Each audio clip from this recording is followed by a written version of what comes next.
Disclaimer.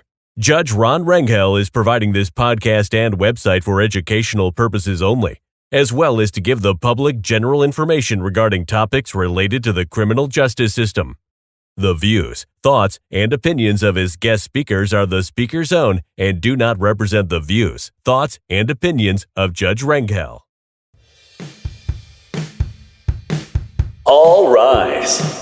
You are now listening to Beyond the Gavel with Judge Ron Rangel, educating the public and expanding mindsets. Subscribe on our website, beyondthegavelpodcast.com, or your favorite podcast platform for more of the latest podcast episodes and updates.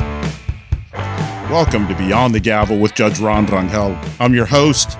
Thank you so much for joining us today. This is a special Q&A episode. If you've been following the podcast, and if you have, first of all, thank you so much for doing so. Without your support, we would not continue to do this. Our membership and listenership has been growing.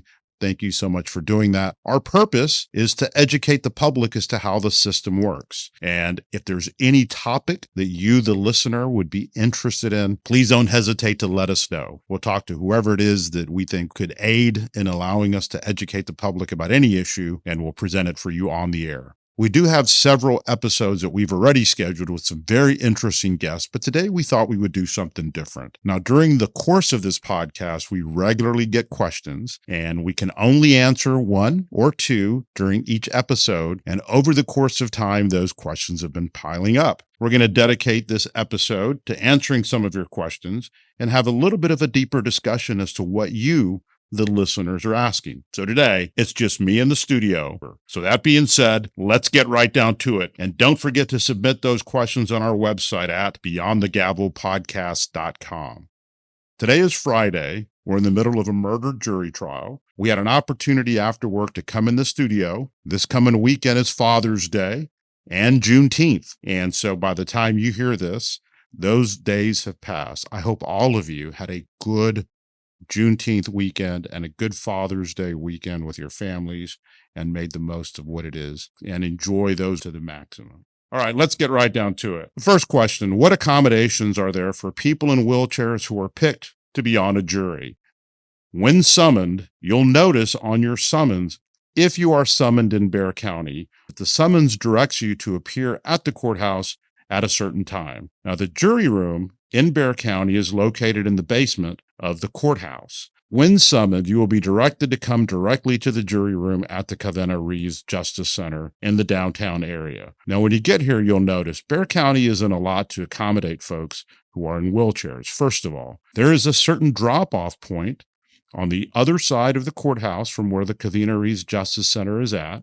That drop-off point is an actual curb that is wheelchair accessible. That drop-off point is located in a very convenient way for those that are confined to wheelchairs. Now, once you're dropped off at that curb, there are wheelchair ramps that are accessible and available all around the courthouse complex. My dad was in a wheelchair. He frequently came downtown. He loved to come by, have lunch with me here in my office, and we would get to talk. The wheelchair access gave him an opportunity to travel around the courthouse because of things like elevators that are located on all the floors. All the doors are extra wide in the courthouse. When we're in a trial, I always make sure that we give extra time for breaks as it relates to someone requiring an opportunity to get out and stretch. And so considering all of the aspects that the courthouse offers to ensure individuals' comforts to come in, one of the most important things that we did in the jury room in the basement of the courthouse is to ensure that it is also wheelchair accessible. Now, there's a space in the back of that jury room exclusively made for folks that are in wheelchairs. Once those individuals then enter into the jury room, they could be placed in wheelchair accessible seats. That then would enable them to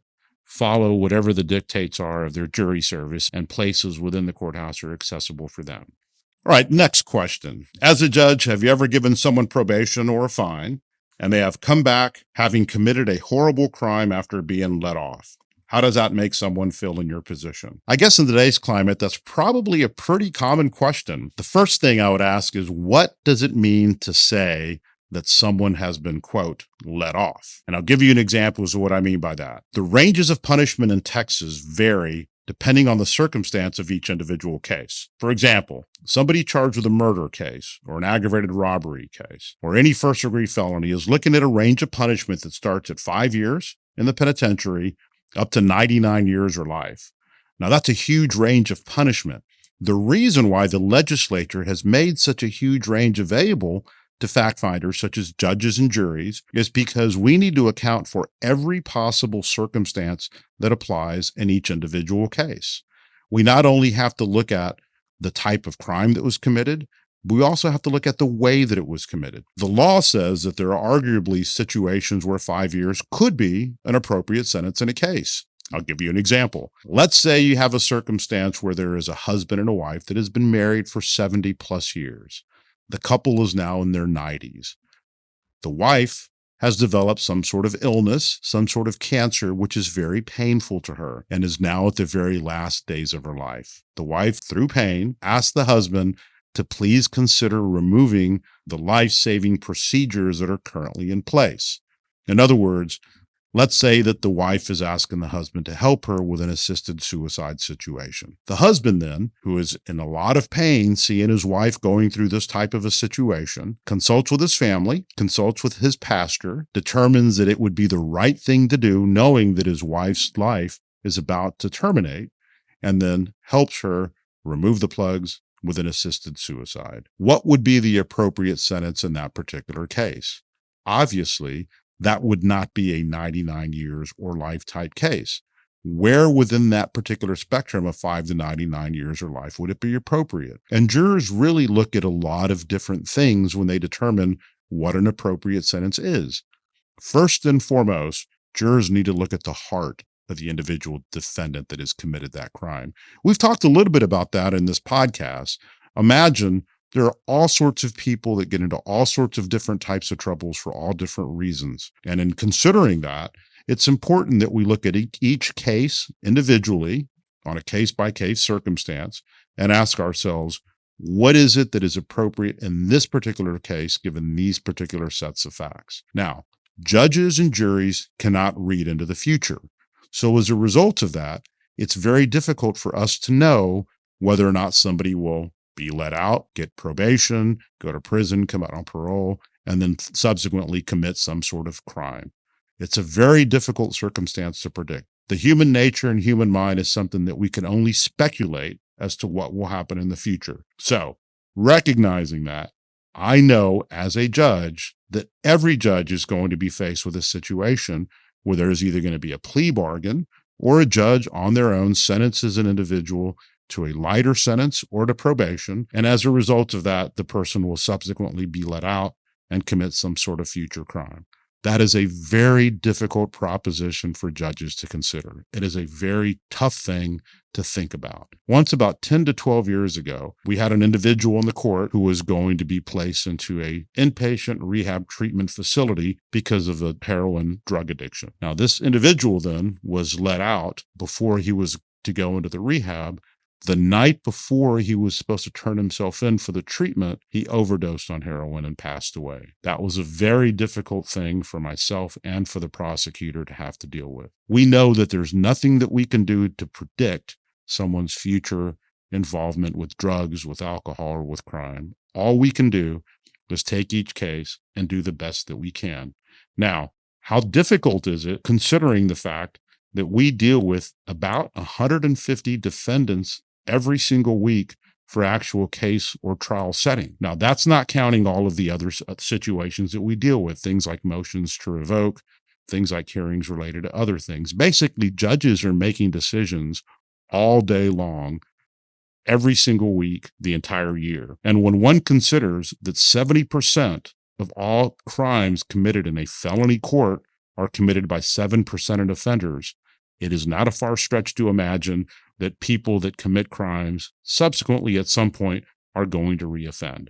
It's just not possible that we could ever know what someone will do in the future. But as it relates to the question of how that would make someone in my position feel, it feels terrible, as you can imagine. We do our best to make sure we get it right. And when we don't, it is definitely not a good feeling. The next question, what is the most common type of crime? That's a common question that we get asked quite a bit, I think. Now, this may surprise you when I say this. The most common type of offense is a moving violation. I think a justice of the peace or a municipal court judge is probably the contact that most individuals in our country will ever have to come in contact with as a respondent or a defendant in a case. Now, when we think about crimes, we think about criminals. Criminals makes us think about individuals that have been charged with crimes in a way that is very insidious or very ugly. The reality of it is most crimes that are committed are nonviolent crimes in nature. Now, we have something that is called the criminal justice wedding cake that we talk about in academia. Basically, think of the levels of crime that are being committed as a wedding cake. The lowest level, the biggest level, or the biggest cake is one wherein individuals commit the least serious crimes. The next level up then would be things like misdemeanor offenses. The next level above that cake would be lower level felony cases. In a felony district court like the one that I work in, probably the most common type of crime would be a drug case. You would be surprised if you walk into a felony criminal court to see all the numbers of individuals that are in there charged with criminal offenses that are related to drug possession. There are some statistics that say that 53% of those that get arrested are arrested for either a mental health issue or a drug addiction issue or a combination of both. As such, most cases in felony courts are not considered violent offenses. And in fact, I've read that up to 90% of those that are charged in a felony district court are charged with nonviolent offenses. All right, here's another question. Sometimes I hear people plead the fifth, and sometimes I hear the judge tell the witness that they must answer the question. So when is the Fifth Amendment available for use? Or can a judge make you answer? That's a good question, and it does happen on occasion. There are certain times when I'm in court and an individual witness will say, I don't want to answer that question. And then I look at them and I tell them, I'm sorry, you're going to have to answer that question.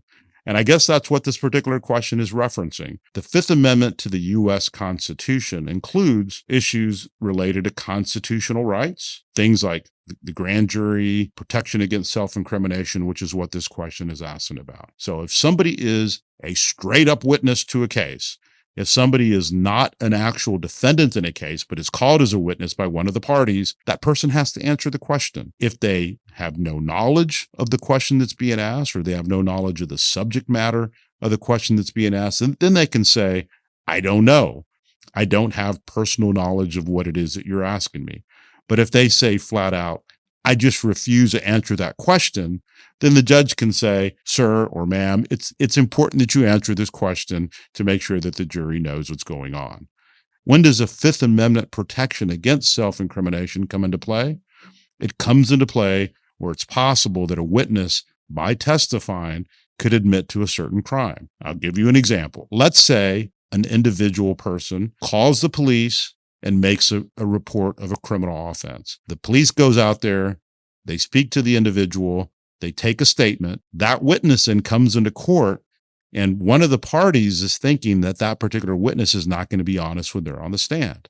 As a result of that, if somebody commits an aggravated perjury in court, meaning they came into court in a jury trial, were sworn by a judge to tell the truth, and then they did not tell the truth, they purposefully lied, that person could be charged with a first-degree felony offense of aggravated perjury. In that particular case, in order to avoid that criminal charge, a judge could appoint an individual to consult with that witness beforehand, make sure that that witness understands the rights that they have, which include the Fifth Amendment right to remain silent. In that particular case, where a witness is potentially looking at the possibility of being charged with a crime as a result of their testimony, then they could exercise that Fifth Amendment right. But without that particular fear of actually being charged with a case, defendant then would not have to be concerned about whatever it is that they answer on the stand, if it does not put them at risk of admitting to some crime. All right. I had an individual attorney come in a while ago, and I asked him, how's it going? He said, it is hot outside. And I said, it is hot inside too. And he agreed.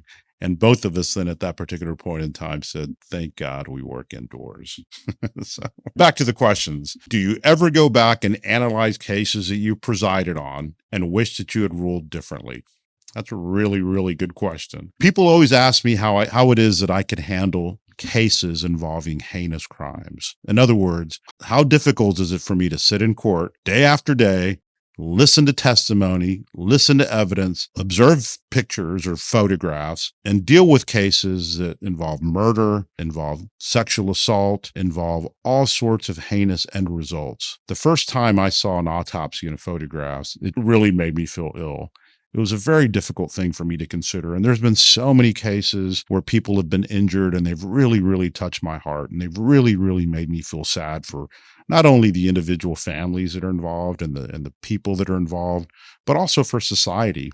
It can be a difficult thing to have to deal with these types of topics day in and day out, year after year. But I got to tell you that really the hardest thing it is for me to deal with is situations where I have to sentence young folks on a very, very serious crime. Individuals who maybe did not have that mean heart when these crimes were committed, but somebody got really, really injured. There's one that sticks out in my mind. There was a young man that was charged with intoxication manslaughter. Intoxication manslaughter is basically a situation where somebody is accused of driving while they're intoxicated, and as a result of that intoxication, cause an accident and somebody dies. That is a second-degree felony offense, chargeable by prison time for up to 20 years. Now, this particular young man was 17 years of age. This happened probably about 12 years ago or more. When this young man turned 17 years old on his birthday, his parents allowed him to go out and celebrate his birthday in a car. He went out, got intoxicated, got back in his car,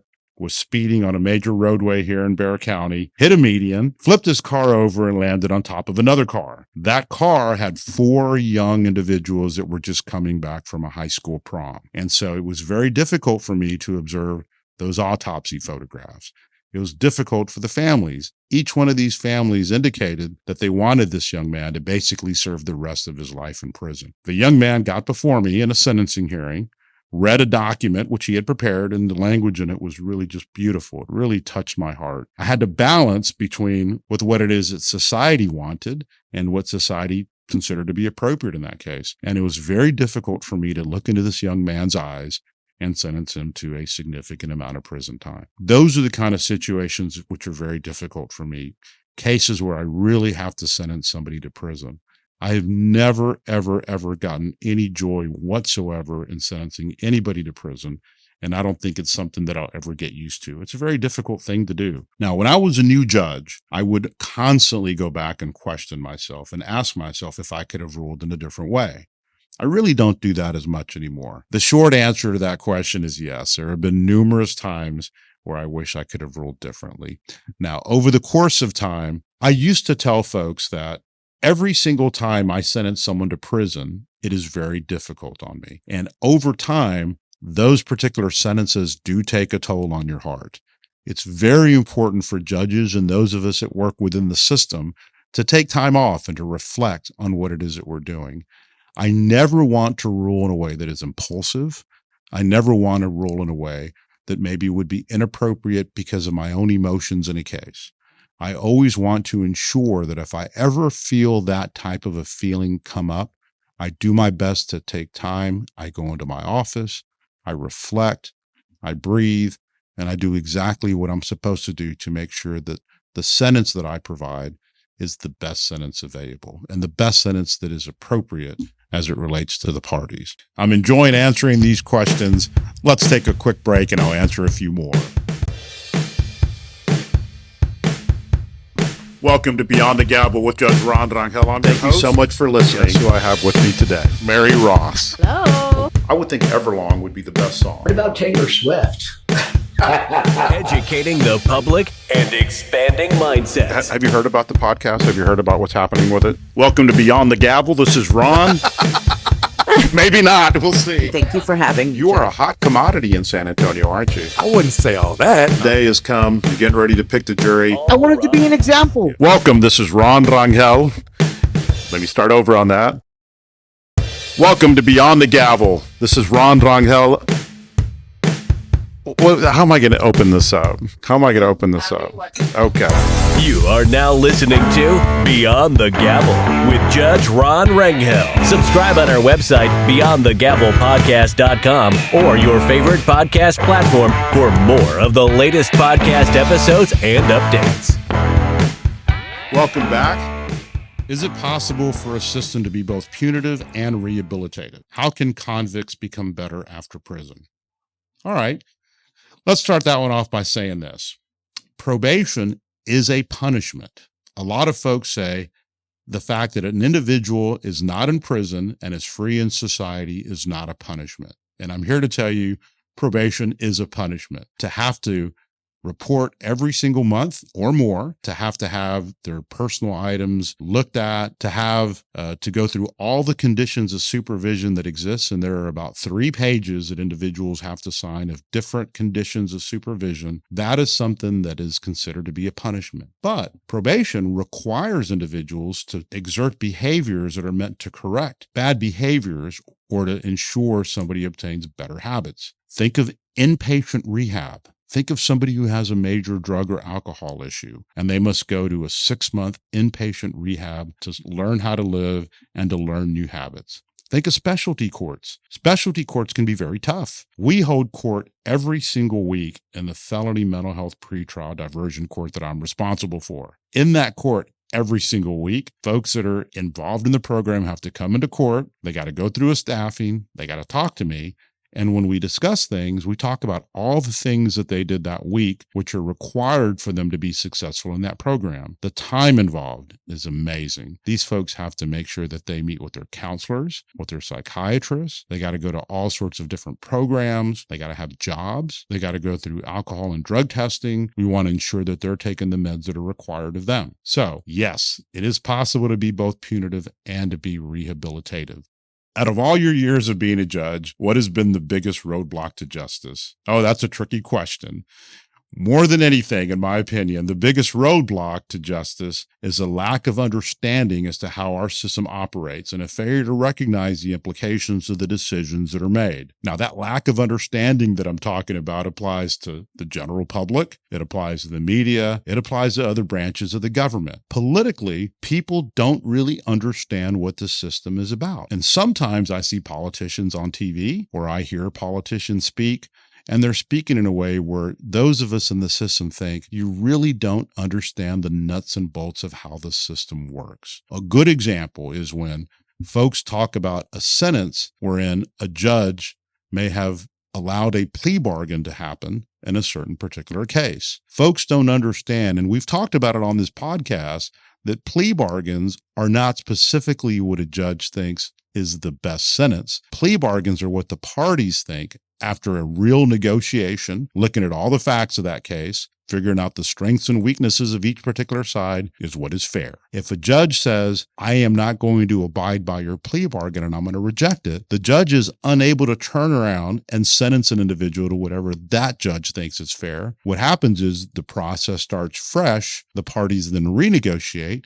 and if they have to have a jury trial, they have a jury trial. Sometimes if a judge rejects a plea bargain, the case is dismissed because unbeknownst to the judge, there was an inherent weakness that made the prosecution feel uncomfortable about taking that case before a jury. Just because somebody is accused of a crime does not necessarily mean that a jury is going to find that person guilty of that crime. We see that happen every single day in our courts. And so the money that is involved in these particular types of processes is one where prosecutors want to make sure that they have a good case to take before a jury before they'll expend the resources of the taxpayers. Now, understanding all of that, one of the things that has always been a concern to judges is that because of that lack of understanding as to how the system works, funding isn't always available to us. In other words, historically, courts and everything related to courts has been seriously underfunded in this country for a very long time. There's always a question as to whether or not we're funding in appropriate measures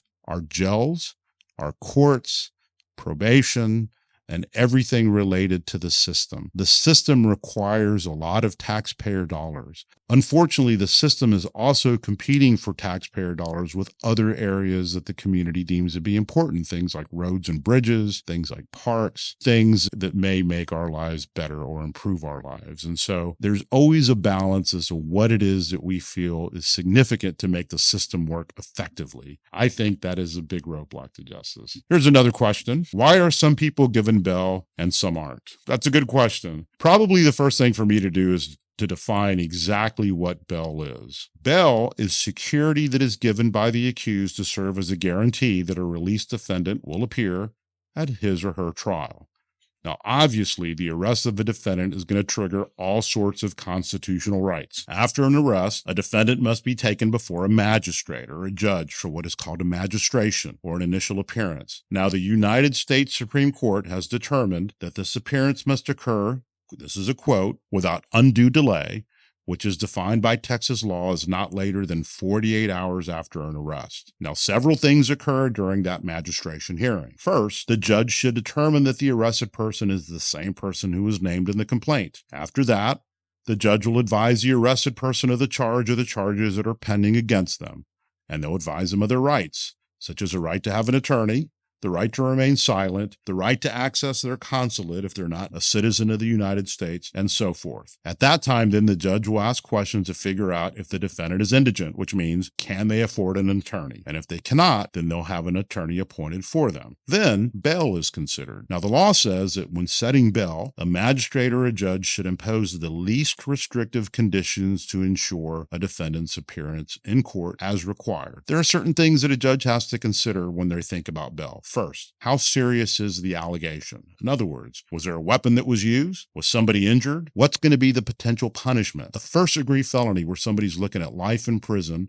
is obviously going to have a different type of bail considered than somebody charged with a misdemeanor offense. Judges also have to consider the past criminal history of a defendant. Somebody with a substantial criminal record clearly will face higher bail amounts as a result of that. Judges need to consider a defendant's ties to the community. Judges need to ask, what is the probability that this particular defendant is going to make it to court? Judges need to consider public safety. Is a defendant a danger to themselves, or are they a danger to the community? Now, every defendant has a right to a bond, and every defendant has a right to be free while their case is pending. Upon arrest, all defendants have to have that right to a bond. However, there are extremely limited circumstances when a bond can be revoked. For instance, a capital murder case, somebody is looking at the possibility of a death sentence. Beyond that, I really can't think of a whole lot of circumstances where somebody charged with a crime who has not violated any conditions of their bail will be revoked as it relates to the bond, or will not have a bond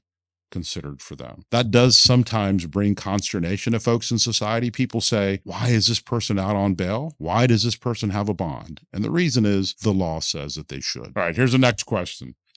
As a felon, why is it that I can have my voting rights restored but not my gun rights? Aren't they both constitutional rights? That's a very difficult question to answer. Constitutional rights, generally speaking, are not completely absolute. There's a lot of factors that should be considered, and they must always be weighed against public safety. I'll give you an example. Think of freedom of speech. Folks have the right to say what they want to say, but not necessarily things that could endanger other folks. The common example that we use in courthouse parlance is you can't yell fire in a crowded theater because it's possible that folks are going to get injured. Also, think of search and seizures. The law says that we all have a right to privacy in our papers, persons, and personal effects. However, there's waivers that can be done. There's search warrants that can be executed where somebody can be searched or something can be seized. There's all sorts of different concepts then that would alter that particular constitutional right. Here's an excellent question. Are there ramifications for a lawyer, a prosecutor, or a judge when a case is appealed and overturned? First of all, as a trial court, we have to do what appellate courts tell us to do. The highest court in the land is the United States Supreme Court. That's an appellate court. Now, ultimately, if a judge is overturned frequently, it could cause their ability to serve on the bench to be questioned. But having a case overturned on appeal is not necessarily or always a bad thing. First of all, it could be a learning experience for judges and for the courts on how to handle cases. Sometimes cases are overturned overturned, not because the judge or the court did anything inappropriate, but because the appellate court is creating a new law. And creating a new law, a court decision, a trial court's decision is not necessarily anyone's fault. So it's not necessarily a bad thing. The short answer is no. For a lawyer, a prosecutor, a judge who is doing everything that they can to follow the law and subsequently get overturned, there is no subsequent ramification other than just the notation that that case was overturned. However, if a lawyer, prosecutor, or a judge purposefully did something inappropriate or unethical, and that caused a case to be appealed or overturned, then that would be a different answer. All right, next question. What is a judge's responsibility to safety, and who holds them accountable when they're in violation? What exactly does it mean when someone says that a judge is in violation? On the grand scheme, judges in Texas are elected by the people, so the people could always vote a judge out of office. If there is an allegation that a judge somehow or another committed some sort of an ethical lapse, then there is something called the Judicial Ethics Commission that works in Texas to review judicial standards and ensure that judges comply accordingly. Judges are responsible for interpreting the law, and judges are responsible for resolving disputes in court. So as a result of that, we want our judges to be reasonable, to think through these answers, to deliberate in their mind as to what is appropriate, and to do what is fair. The issue with the concept of justice is that all of us view justice in a different way depending on the situation or the circumstance. But ultimately, whatever decision that particular judge makes is going to make somebody unhappy. That's a very difficult part of the job. One of the things that I told somebody not too long ago is that every single time I sentence an individual on a case, somebody is not going to like me. Somebody is going to think that what I did as it relates to the sentence is not appropriate. That's just the way the ball rolls when you work as a judge. It is a very difficult proposition. Over time, that is an issue that can get to judges. But I think judges do understand by and large that they sought the position, and as a result of their work, they're helping to make society better. And believe it or not, this is the final question, the last question that I have before me. I've seen styles of criminal trials vary between states. Would you have an idea on the differences of how other states conduct their legal procedures, especially trials? There are 50 states in the United States. All of them have different procedures as it relates to how they conduct their trial. I'll give you an example. Louisiana is a civil law state, which is a very different type of legal process, and Texas, which is a common law state. A lot of our laws derive from the history of where our states came from. So Texas, at some point or another, was a part of Spain. We regularly discuss how there are 6 flags that have flown over the state. Each one of those flags that have flown over the state has had a different historical impact on our laws. And so as a result of that, what you find in Louisiana, which is next door, comes from a French background, a civil law state. That may be a very different type of legal process. Texas may be one of the only states where a defendant can choose who will sentence them after a jury trial. Before a jury trial in Texas begins, every defendant has the right to choose who will assess the punishment if they're found guilty. They could either say, I want the same jury that found me guilty to then subsequently hear possibly additional evidence and determine what the appropriate punishment in my case will be. Or they can say, after a jury finds me guilty, I want the judge to determine what my sentence will be. Now, maybe half of the states in the United States use what we call grand juries. Grand jury is the second level of participation where an individuals get to come in, ensure the state or the government is actually following the rules by examining whether probable cause exists. We talk about grand juries with Eddie Flores in one of the previous episodes. Grand juries are made up of 12 individual people. They don't have to be unanimous. They work in secret. They're one-sided because only the prosecution can present evidence. But even though this is enshrined in the Fifth Amendment of the U.S. Constitution, about half of the states actually don't use grand jury. There's a lot of states that don't have the death penalty. That may be surprising to some, but Texas is one of the states that uses the death penalty, and it uses the death penalty more frequently than other states. There's a lot of other different examples that I could give you as it relates to criminal trials, but criminal courts and procedures are determined by folks that we elect to go to the legislature. In Texas, the folks that we elect to go to Austin to analyze these rules and to come up with things that they think are fair and that will continue to make our process fair. The system is made up of a lot of different parts within the justice system. It begins with the police when they make an arrest. It then follows through with the executive branch and the district attorney's office in determining which cases to file. Then we're dealing with county clerks, district clerks, commissioners' courts and fundings, judges, and the judicial branch. There's all sorts of issues that apply and all sorts of different parts of the bureaucracy that work together to make the system work. Well, I've had fun talking about these issues with you. I hope you've had fun as well. I've enjoyed answering these questions. I hope you enjoy listening to them. This is a different time for me. Now, as you know, in Texas, judges are elected. So I am about to begin my campaign to run for my 5th term in office. I look forward to running. I look forward to getting out there and meeting as many people as I can. And so we are going to include a link on the website, should you care and desire to help us in our next campaign. Thank you so much for listening. I really enjoyed today's episode. We'll see you in 2 weeks. You've been listening to Beyond the Gavel with Judge Ron Rangel. Join us in the next 2 weeks where we are educating the public and expanding mindsets. Head to our website, beyondthegavelpodcast.com, or your favorite podcast platform to subscribe to the latest episodes and updates.